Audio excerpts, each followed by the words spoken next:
Good evening friend, मैं विकास कुमार फिर से आज आपका फिजिकल पॉइंट चैनल पर स्वागत कर रहा हूँ। आज हम बात करने वाले हैं कि इंटरमीडिएट में स्टैंडर्ड 11th का फिजिक्स सब्जेक्ट के लिए क्या क्या सिलेबस होता है, क्योंकि बहुत से स्टूडेंट ऐसे हैं जो 10th पास करने के बाद जैसे ही आते हैं इंटरमीडिएट में और वो अपना जो साइंस स्ट्रीम को सेलेक्ट करते हैं तो उनमें उनको पीसीएम फिजिक्स केमिस्ट्री मैथ को मतलब कि जानना पड़ता है, सिलेबस के बारे में जानना पड़ता है। तो उसी हिसाब से स्पेशली हम आज आपके सामने फिजिक्स का जो सिलेबस होता है 11th के लिए वो हम लेकर आए हैं। तो हम देखेंगे कि आज जो होता है वो इंटरमीडिएट में स्टैंडर्ड 11th के लिए फिजिक्स का क्या क्या सिलेबस होता है, इसमें कितने चैप्टर्स होते हैं, कौन कौन सा यूनिट होता है, तो क्या मतलब इम्पोर्टेंस होता है। तो ये सभी चीज़ों पर आज हम बात करेंगे। तो जैसा कि आपके सामने हमने यहाँ पर लिखा हुआ है syllabus of physics for 11th के लिए फिजिक्स का सिलेबस क्या होता है। तो कुल बात कर लें तो 11th क्लास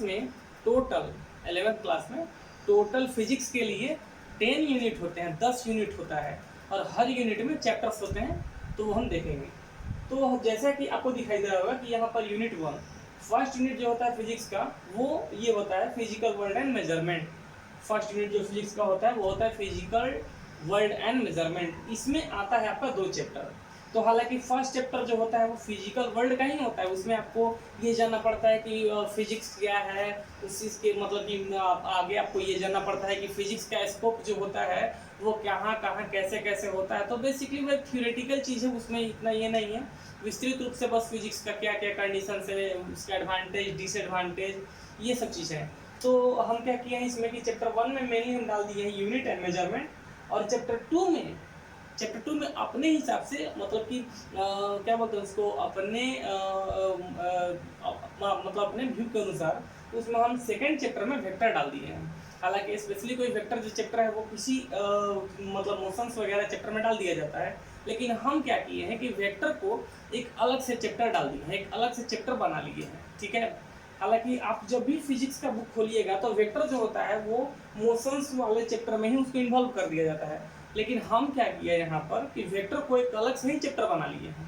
तो इसीलिए आपको ये नहीं सोचना है कि सर वेक्टर तो किसी मोशंस वाले चैप्टर में इन्वॉल्व है तो आप अलग से क्यों ले रहे हो।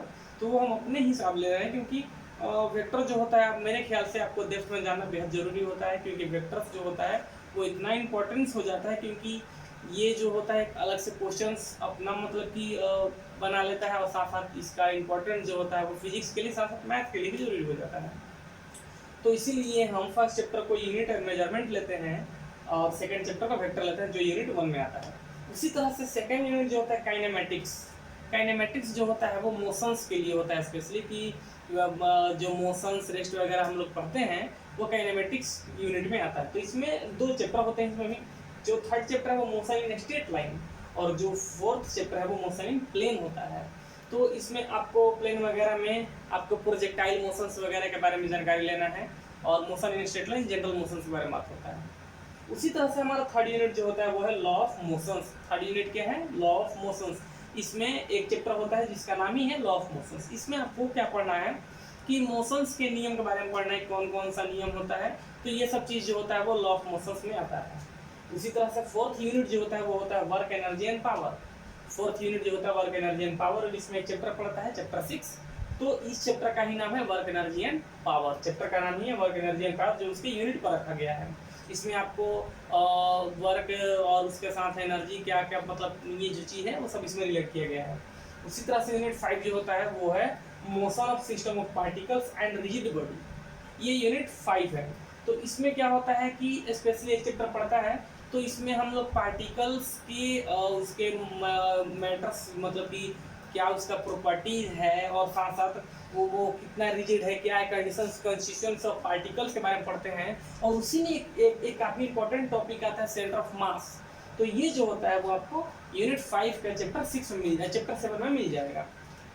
उसी तरह से इस तरफ है यूनिट 6 की बात करते हैं। यूनिट 6 में पढ़ना पड़ता है ग्रेविटेशन के बारे में। तो इसमें एक ही चैप्टर आता है चैप्टर 8, और वो भी इसी के लिए इंडिकेट किया जाता है कि ग्रेविटेशन क्या है, ये सब चीज़ हम पढ़ते हैं इसमें। यूनिट 7 में हम लोग पढ़ते हैं properties of bulk matter. Bulk matters जो होता है वो हैवी मैटर्स के बारे में पूरा प्रॉपर्टी क्या होता है, कौन कौन सा कंडीशंस है। तो इसमें टोटल होता है चैप्टर 3। तो इसमें चैप्टर 9 है mechanical properties of solid, chapter 10 है mechanical property of fluid, and chapter 11 जो है वो थर्मल प्रॉपर्टी इन मैटर। ये 3 चैप्टर जो होता है वो एक ही यूनिट में आता है, यूनिट 6 में, जिसका नाम है प्रॉपर्टीज ऑफ बल्क मैटर। उसी तरह से यूनिट 8 जो है वो नाम है इसका थर्मोडायनेमिक्स। इसमें एक ही चैप्टर पढ़ता है, चैप्टर 12, इसमें भी थर्मोडायनेमिक्स। इसमें हम लोग हीट वगैरह के ट्रांसफॉर्मेशंस का कंडीशन पढ़ते हैं, एक बॉडी से दूसरे बॉडी में हीट का ट्रांसफॉर्मेशंस कैसा होता है, तो इसका नाम है थर्मोडायनेमिक्स। और फिर उसके बाद आता है यूनिट 9 जिसका नाम है behaviour of perfect gases and kinetic theory of gases. इसमें आपको एक चैप्टर पढ़ता है जिसका नाम ही है काइनेटिक थ्योरी ऑफ गैस। इसमें हम लोग गैस के प्रॉपर्टी के बारे में पढ़ते हैं, फिर उसके बाद उसमें काइनेटिक्स जो है कंडीशंस क्या है ये सब हम पढ़ते हैं उसमें। तो ये है यूनिट 9 और इसमें एक चैप्टर पढ़ता है काइनेटिक थ्योरी ऑफ गैस।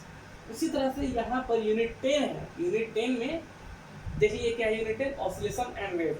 इस यूनिट का नाम है ऑसिलेशन एंड वेव और इसमें 2 चैप्टर पढ़ता है, चैप्टर 14 जिसका नाम है ऑसिलेशन और चैप्टर 15 का नाम है वेव्स, जो साउंड वगैरह में साउंड वेव्स के बारे में हम लोग पढ़ते हैं।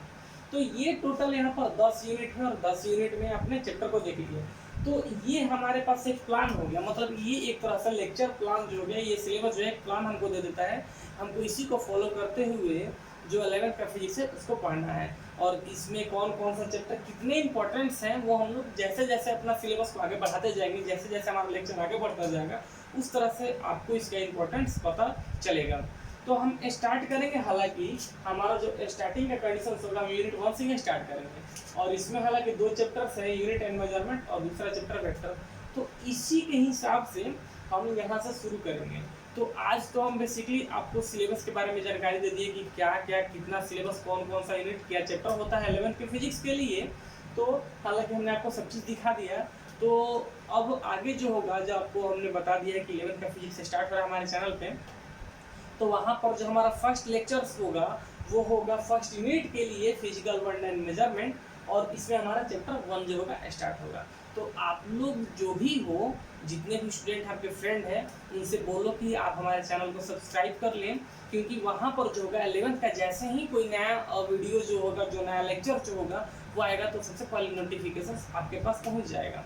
ठीक है, तो आप लोग क्या करना कि इसको सब्सक्राइब करो, जितना ज़्यादा से ज़्यादा सब्सक्राइब कर लोगे, जितना शेयर करोगे, सब लोग इसमें इंटरटेन कर पाएंगे, उसको फील कर पाएंगे, बिकॉज नाम ही है फील द फिजिक्स, आपको फिजिक्स को फील करना है। तो ये जो यूनिट है, जो चैप्टर है फर्स्ट यूनिट, हम लोग अपना नेक्स्ट लेक्चर्स में उसको शुरू करेंगे।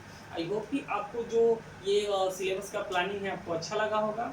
तो आपको क्या करना कि अपने सभी फ्रेंड्स से सभी लोग को बोलो कि सब्सक्राइब करने के लिए सब्सक्राइब कर लो, ताकि इसका जो भी वीडियो आपको बने तो सबसे पहले आपके पास पहुंचे। ठीक है, thank you and have a nice day.